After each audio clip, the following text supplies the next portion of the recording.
When it comes to sports card investing, it doesn't get much more fun than rookie speculation.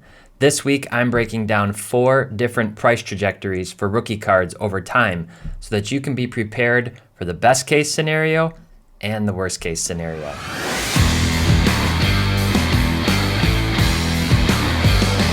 Hey everyone, it's Teapot. Welcome back to the Market Movers channel. I am really excited this week to talk about one of my favorite topics when it comes to sports card investing, and that is rookie speculation. And rookie speculation is like completely addicting, high risk, high reward. It's like fantasy sports, but with players. You get an opportunity to try to get in early, to find that hidden gem, or to just go all in on a number 1 draft pick.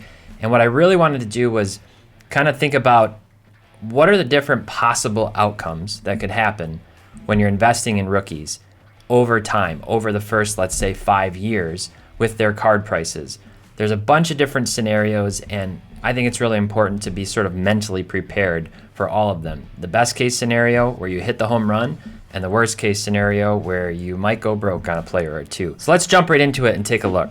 All right, so the first kind of persona or classification that I broke down is what I'm calling the price stabilizer all-star.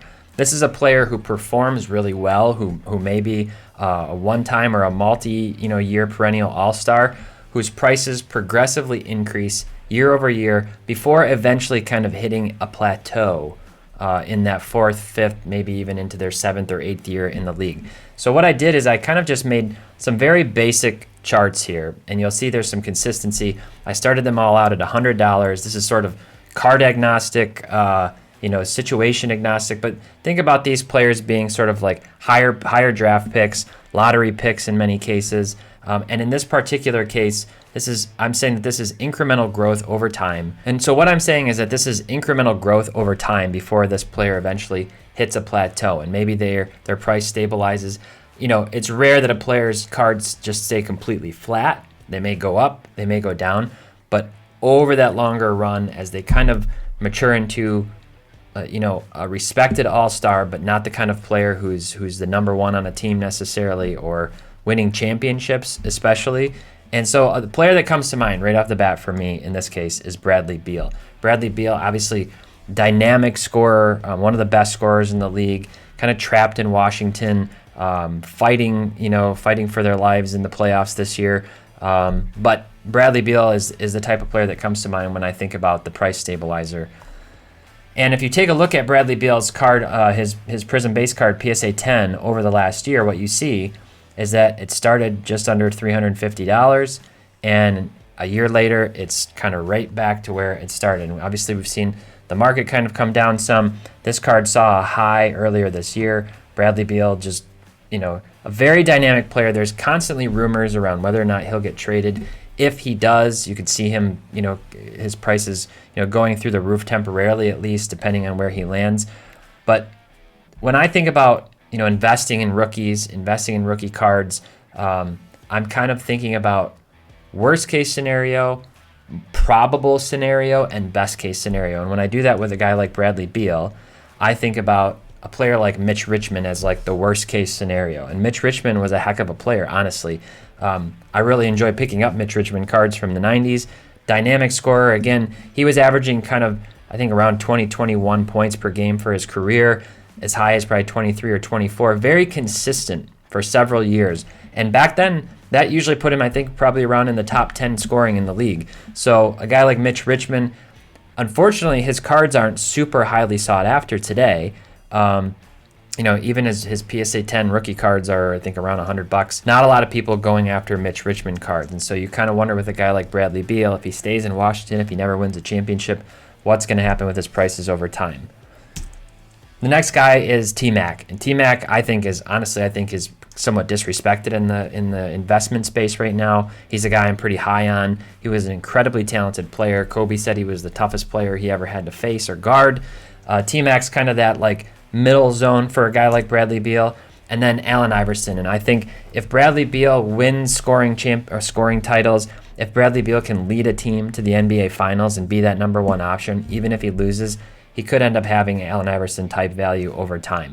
So some other players I think about in the same vein as Bradley Beal, these sort of perennial all-stars, these aren't in any ranking. I'm not saying all these players are better or worse than Bradley Beal, but this is just how I think about Dame Lillard, Paul George, Embiid, Booker, Donovan Mitchell, Trae Young. I put Zion in here. I think Zion has a ton of potential, but we'll see what happens. I do think he'll be a perennial All-Star.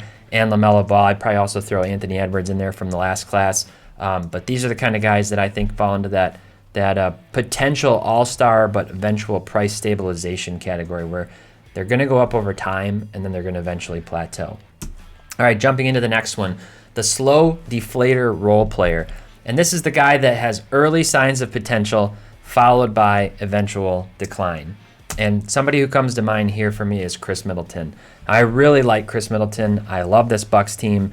I'm a fan of Middleton. My Pistons drafted him and then didn't utilize him. So really, Chris Middleton's career, if you were taking this at like year 0, would be when he joined the Bucks, honestly. But he's shown some real flashes of potential. He can score. He's a pretty good defender. He can really shoot the three ball. And yet, Chris Middleton isn't the type of player who a lot of people are looking at investing in. He's probably reached his peak. He's kind of hit his maturity, and now you start to see his card prices going down. And if you look at his chart, he had a little surge last year in the summer. Part of that was due to 2012 Prism as a product getting a lot of attention. But the Bucks had a lot of hype and a lot of momentum going into the playoffs last year. And Middleton was a guy who was, viewed as the number 2 to Giannis. And now the card prices, have progressively come down. I would not be surprised to see Chris Middleton's cards continue to go down in value unless the Bucks go on a run and they start, winning championships with Middleton still as that kind of number 2 or 3 with Jrue Holiday. So a guy like Jamal Mashburn, the Kentucky phenom, he had a good career. Jamal Mashburn had a good career. He was a fun player to watch. Nobody cares about Jamal Mashburn today. I mean, very few people. And even having played at Kentucky, very few people care about Jamal Mashburn. In the middle, I kind of put Ron Harper. And Ron Harper, I put him in the middle because he won championships. He was part of those Bulls championship teams. His cards, again, not highly sought after, but there is some appeal because people collect those, Bulls players from that era. So if Middleton wins a championship with Giannis, you could see him carrying kind of Ron Harper type value for his rookie card. And the third guy is Chris Mullin, fantastic scorer, individual accolades, Team USA, Dream Team.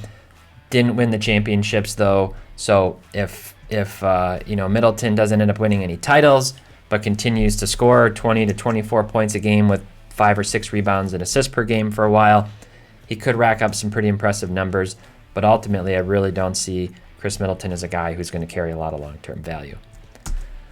Other players who come to mind, again, not saying they're in the same level per se, like I'm not saying DeMar DeRozan is better or worse than Middleton, just other guys who kind of come to mind from the last 10 years who fall into this category potentially are DeRozan, Hayward, CJ McCollum. Andrew Wiggins is one that I really think is kind of falling into that space now. I just think his potential is kind of at its limit. Pascal Siakam, Spicy P, who I love. I'm a huge fan of Siakam. I do think he's got a ton of potential, but I also think that with whatever's going on in Toronto, unfortunately, Siakam, who I think was instrumental, absolutely instrumental in that championship for the Raptors. Kawhi obviously being the number 1. Then you had Siakam and Kyle Lowry. I honestly think Siakam was probably more valuable. Anyway, he's a guy, though, who I could see sort of slipping into Chris Middleton obsolescence eventually if the Raptors end up struggling and having to move pieces away, if Siakam ends up going to another team and is forced to play 2 or 3 there. Got another guy, Malcolm Brogdon, incredibly efficient player, great shooter, great true shooting percentage, rookie of the year. He's honestly been really good so far in his career, and he keeps getting better. But there's something about Brogdon and a guy like John Collins who, even though they're putting up good numbers, if they don't win anything, they're going to fall into that, eventual decline. And then, I like Rui. I'm a big Gonzaga Bulldogs fan, but Rui's not a guy that I see having all-star, superstar potential. He's a guy that I see being a really solid role player who, probably is going to see his card prices eventually decline, especially being in Washington. Up next, The wish I had bought more superstar. And don't we all have stories of this? I know I do.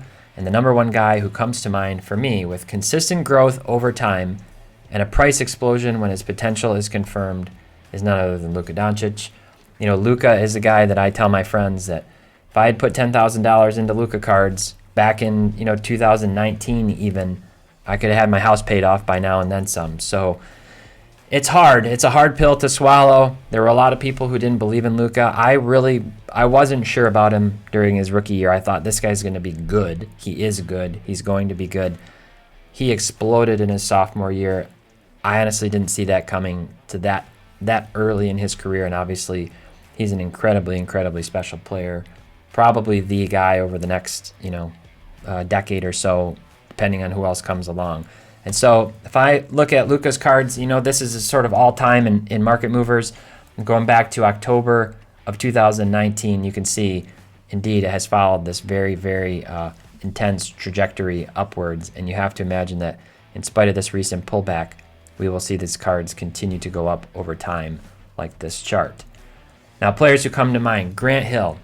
Luka's already kind of battling some injuries. Hopefully nothing serious. It's kind of ironic because early on you were sort of saying about Luka, he's the kind of player who plays smart with his body and he's not reckless and he can, he has that step back and he should just be very durable over time. But he's got some kind of conditioning concerns. He doesn't exactly have the athlete's prototypical body.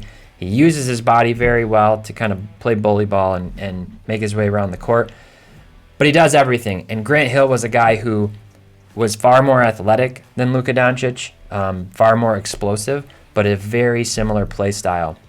Could pass the ball, rebound, phenomenal scorer, very talented early on in his career. Unfortunately, just ran into injuries. So I see that as the sort of floor, the worst case scenario for Luka. Still a Hall of Famer, by the way, Grant Hill. And then Charles Barkley, kind of in the middle. Sir Charles, he was similar in size and build to Luka. More rebounds, fewer assists. Luka's a better playmaker, but there are some similarities. But I think more importantly, just in terms of their eventual legacy, depending on what Luka's able to do in terms of winning championships, I do think his career will have all the individual accolades to rack up and probably at least get to a finals like Barkley did, unfortunately for him, running into Mr. Jordan and company. So Charles Barkley's kind of like what I see as the middle scenario, and then Larry Bird, Larry Legend, kind of at the top end of that spectrum. It's hard for me to say with a guy like Luka. It's certainly possible, but it's hard for me to say with any seriousness that could be MJ, that could be LeBron, you kind of that could even be Kobe. You kind of hold those guys up in a really special tier. Although Larry Bird to me is, you could put him in the conversation with those guys in many ways. So I just think their game very similar. Larry Bird obviously had the passing ability. He wasn't viewed as an assist machine, but he was throwing all the flashy passes, and the way the game's evolved, if Bird was playing today, you could see him putting up similar performances to what Luka's doing. So best case scenario, I would say Larry Legend is kind of for Luka. So when I look at other players here, these are the players that you wish you would have bought more of going back to the 90s. Obviously Kobe, LeBron, I would say you could throw D-Wade into that category, Kevin Durant, Steph, and a player who I would say now, remember I had Zion on that sort of perennial all-star stabilizer category, a player who I would say right now you could put into here who's got the potential and the body frame, I think, is Jason Tatum. You see these incredible scoring performances. He can score 50 points. The thing for me with Jason Tatum is his body. He's got the body to really, really, really be a phenomenal player for a long time. He's got the length. He's got the athleticism. He's got the dribbling and the step back. It just depends. I see inconsistency from Jason Tatum. Sometimes it looks like he's got the absolute heart of a champion and a killer mentality. Other times he kind of seems to disappear. So we'll see what happens with Tatum long term, but he's a guy that I would kind of put into this category as having that potential. Last category is the Demoralizer, or the first round bust. And this is a player that has early hype, ebbs and flows. They're a lottery pick. and then maybe they're not performing, they don't seem to be getting it in the NBA, and then maybe this sort of like last-ditch desperation of hope happens, and then eventually complete and total disappointment. And the guy who comes to mind here is Markelle Fultz. Now, I hope I'm wrong about Markelle Fultz. I'm actually rooting for Markelle Fultz. I'm actually rooting for the Magic just because I loved those 90s Magic teams, and they have been, struggling like my Pistons have for the last decade. They had a really good team when they had Dwight Howard and Turkoglu and company. But Markelle Fultz, injuries, case of the yips, have to adjust his shooting, more devastating injuries.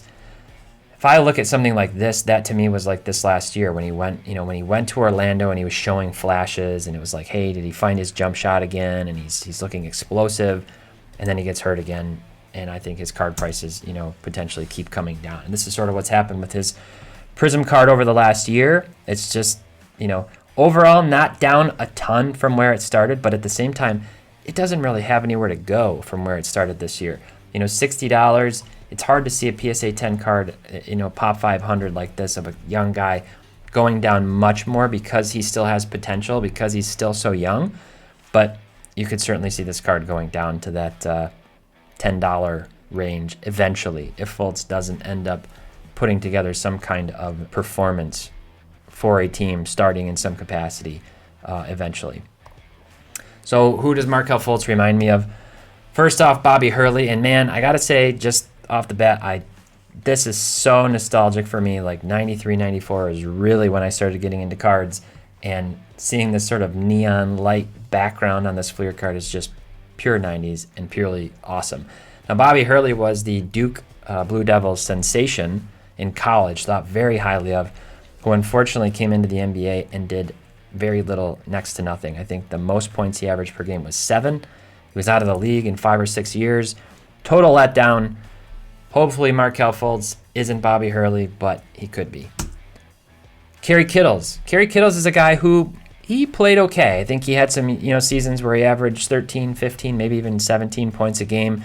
He was on those Nets teams that played well early on, but his career didn't last super long. I think maybe 8 or 10 years in the league, and then he was out, and really he just didn't sustain it over time. So he did have some mediocre, okay seasons, but Carrie Kittles really not a guy anybody remembers, and certainly not somebody that anybody focuses in on in that 1996 star-studded class. He was the 8th draft pick that year, and honestly really disappointing, especially compared to the players around him.